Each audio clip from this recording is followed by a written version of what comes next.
Hi guys! Since some of you guys seem to be interested in that, and while my other hotspot related video does cover this part too, but maybe not too specifically since that wasn't its purpose, I decided to just make a dedicated video for it just to help you guys with this issue. So, to turn on hotspot on the iPhone, all you have to do is go into settings, under personal hotspot, and turn on allow others to join. Set up a Wi-Fi password. This will be needed when connecting from other devices. And that's pretty much it.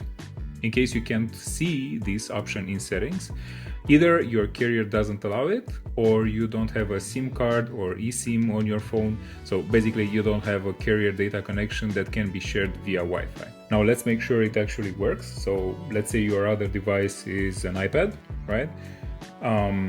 So on the iPad, all you have to do is go under Wi-Fi and then select iPhone. This is how it's gonna show up in network settings.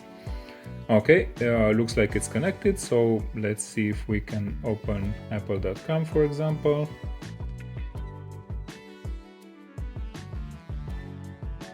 And there you go. Alright, that's pretty much it. If you guys have any other questions, please let me know in the comments below. Thank you guys very much for watching, and I'll talk to you guys in the next one. See ya!